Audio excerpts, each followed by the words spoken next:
All of them are over, and I think I would have to say that I am with the part of America who has felt very anxious to the run-up of the election, the run-up of seeing these debates. And I thought for the first 30 minutes of this debate that we actually got some substance out of both candidates, and I was very pleased. And then it went off the rails. Nolan, I'm going to start with you with where you think. Well, first, let's start off positive. Let's start with the substance. Yeah, I mean, I kept watching my watch, thinking, okay, we're 25 minutes in, no interruptions. We're 30 minutes in, no interruptions. You can start to contrast these candidates on their positions, and they're obviously have very distinct positions, and we hadn't heard much of that to this point. They were sticking to the missions they had. Trump needed to look presidential, and he was. And Hillary Clinton needed to finally tell people what her vision was. She needed to do something other than say, I'm not Donald Trump, and she was doing that. And then boom, all of a sudden she poked him once and poked him twice, and he went, poof. Yeah, and you know what? The two places it was when she said that he choked when he talked to the Mexican president, and that he said he was a puppet. You're a puppet. And exactly, but you can tell it was the thin-skinned Donald Trump that all of a sudden it just lit him there. That's been her strategy the whole time, is to essentially lay all of these little traps for him all over the floor. And wait for him to go stick his finger in each one. And what he's done in all three debates is make sure that he steps in or puts his finger in each one of them, right? Don't miss one.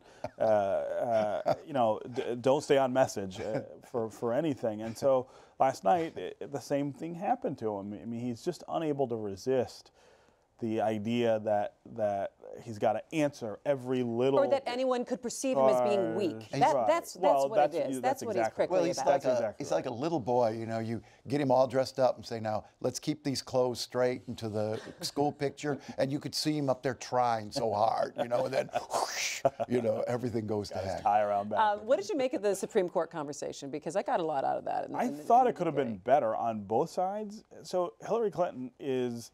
A lawyer, B, somebody who's been in Washington for a long time, knows a lot about the Supreme Court, has seen, she's not on the Judiciary Committee, but she's seen several confirmation hearings and things like that. I thought she could have given a more sort of expert level answer to the way that she sees the Constitution, to the way that she sees appointing justice. I thought that her answers were fine, but they didn't reflect the depth that I know she has to offer on that question. And so I wondered what was sort of going on there. Like, was she trying to tailor it to an audience that maybe is not as into it as she is? But I thought she missed an opportunity there. I thought his answer was absurd. I mean, he doesn't understand the Constitution. He doesn't know it. And he's released this list of judges, some of whom are probably acceptable candidates, some of whom are not. But he doesn't have any real clear vision of what the court's role is and what kind of people he should be appointing to it to sort of further that role. What did you make of the answers? Well, I think she was playing safe on that question as many others. She wasn't going to go out and acknowledge she envisions this as an activist court. I thought he handled the question fine for the people he was talking to. He said he'd appoint strict constructionists, and that's what his list is made up of.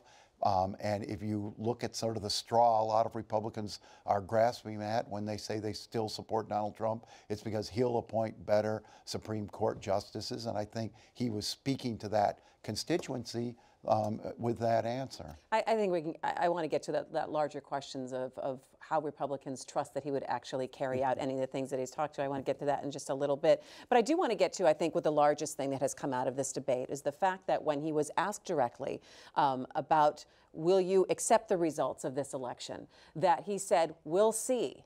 And then it was essentially like, I don't know. And then it was like, stay tuned, like I'm keeping you in suspense, like it's some kind of game, which is what many people have said from every side of every side of the process, that this is a dangerous thing for him to say and even put into question. But this is something that he's been doing on the campaign trail now for the last week and a half, that this election has been rigged. Stephen, I'm going to let you take a tack at this first. Well, I mean, it should be a disqualifier, I think, for the office. I mean, not a legal disqualifier, but a moral one. The idea that you are bigger than the process. The idea that your election or your sense of things is bigger than the country. I mean, and that relates to a lot of other things where Donald Trump seems to misunderstand the role of the president, the role of elections in this country.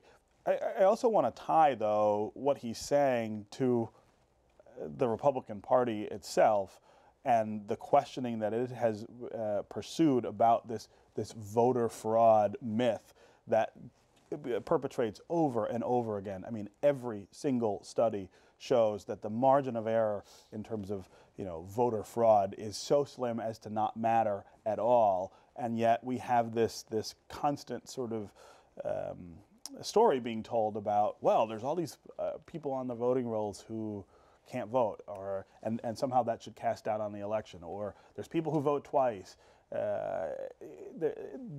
This is not terribly far from what Donald Trump is saying. He's saying something much worse. He's taking it to an extreme that's an actual threat, I think, to the country. But it's not detached wholly from what Republicans are saying anyway. Who does that impact most of all? Well, I mean, I would agree that this, and I wrote this morning, this is a disqualifier. All these folks who have been on my back for not embracing Donald Trump and saying he'll stand up for the Constitution. Well, he proved last night that he has no fealty to the foundations of this country, and that is a core principle, that you accept the results and move on. We've always done it. These people who say, well, Gore and Bush didn't do it, they certainly did when the results were known. That was a long time before the results were known. He said he may not accept the results because of the manner in which we got to that. And to me, that's un-American. It's unacceptable. It disqualifies him for this office. I don't know what's left for people now. I mean, if you say he'll appoint Supreme Court justice who will honor the Constitution, how can you be certain if he won't?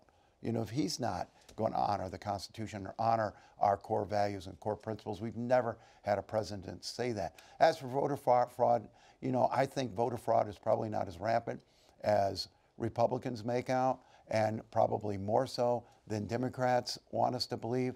I think we ought to be able to protect the integrity of the vote without breaking into these partisan fights. They're simple steps we should take to ensure only people who are eligible to vote. I think you can do that without disenfranchising people. But I think making this such a divisive political issue will never get to the point where people have confidence. But the people who are making it a partisan issue are Republicans. Republican legislatures in states all over the country are trying to disenfranchise African American voters. There's no question about that. The Supreme Court showed, or the appeals court for the Fourth Circuit showed that in North Carolina, Republican legislators looked at how the laws that they were thinking about enacting would affect different kinds of voters. They went through, they chose the ones that would disenfranchise more African Americans. What's happening in North Carolina is what's happening across the South, which is that African Americans for the first time are starting to exercise their right to vote. That's changing those states. North Carolina went for Barack Obama in 2008. It almost went in 2012.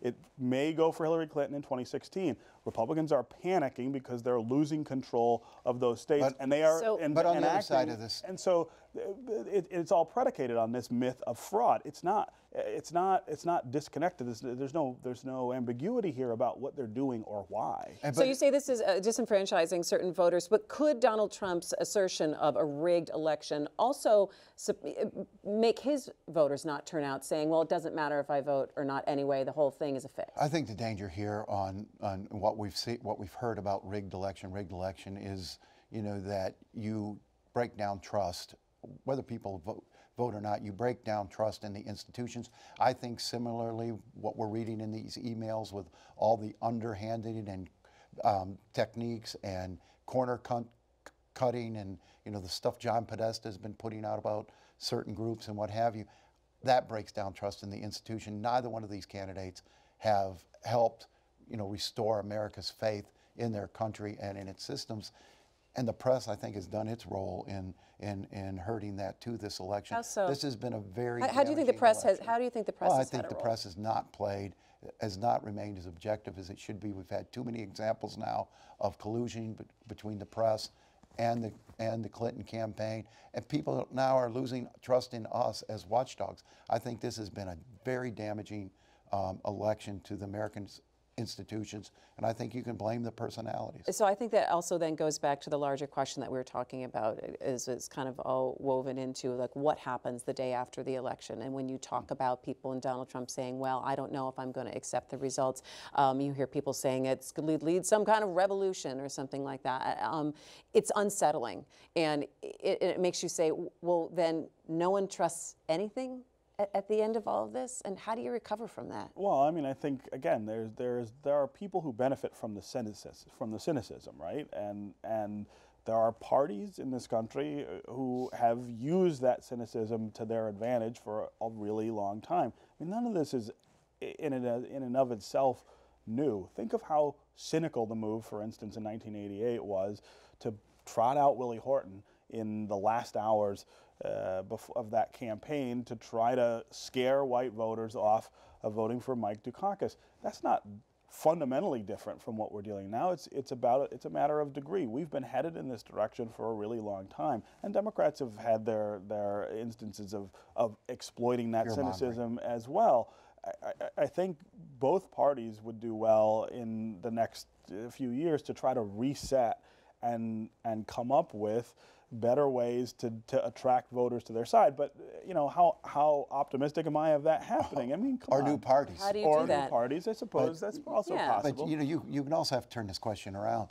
How many Democrats do you think would accept Trump if he does happen to pull off a miracle and prevail on election Well, day? You know, but you've got as all of Democrats, this we've fear mongering that he's going to be this, that, and the other thing, and you know, disagree or not. How many of them would on election day say, he's my president? But we've seen Democrats have to do that. I mean, in 2000, Al Gore won the popular vote in Florida. We know that now after the fact. Most Democrats knew that then, understood that this was you know, a disenfranchisement of some voters in order to make George Bush the president. You didn't see people sitting around re-prosecuting that over and over, or saying we don't accept the So what would you say is the difference between Or in 1960. what would you say is the difference between now and then? We're more 16 divided years people. out. I think we are more divided, and I think there is more. I mean, we've been through a lot since then. 9/11, for starters, which happens, you know, within a year of that election.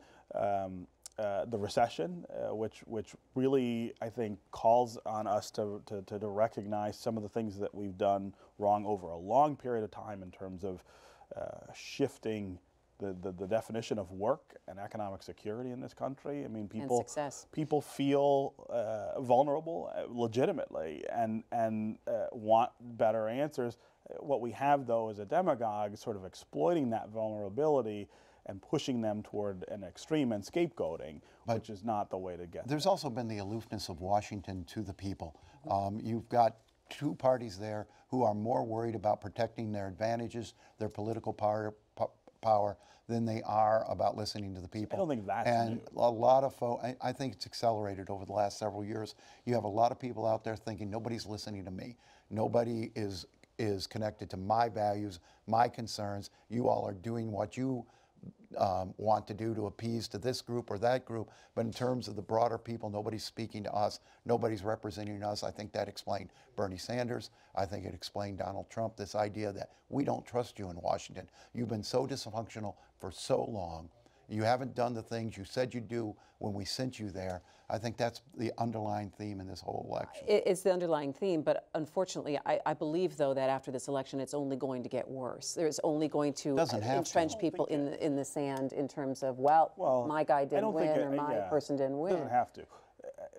You're already seeing, though, this, you know, and John McCain is as Republicans go, one of the more reasonable, experienced, sane protectors of governance. And we saw him this week come out and say, well, it's not going to matter what happens in the election. If we hold the Senate, we're not going to confirm any Supreme Court justices that Hillary Clinton That makes everybody throw up their When hands. John McCain is saying that, there's a real problem. I mean, you're not going to and he's saying it for political purpose. He's trying to raise voter turnout, I think, in Arizona, where he may be in some trouble. He is in trouble.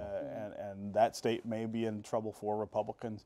But again, it's a cynical approach to trying to hold on to power. And as long as you do that, it's hard then to turn around and say, well, let's all work together and find common ground and common interest. But you had Grassley immediately come out and disavow that. I think there's Which a lot I thought of, he good deserved a lot of people. credit for that. You know, I think that Republicans going to lose the White House, probably going to lose the Senate. I think it's very important then that they hold the House if we're going to hold the country together, because you can't have this wide swath of Americans feeling like things are going to get jammed down their throat because they've got no voice in Washington. I think Paul Ryan's a guy who could work with Hillary Clinton, could check her over-ambitious items and her overreach, but could also be willing to work with her on important things that need to get done.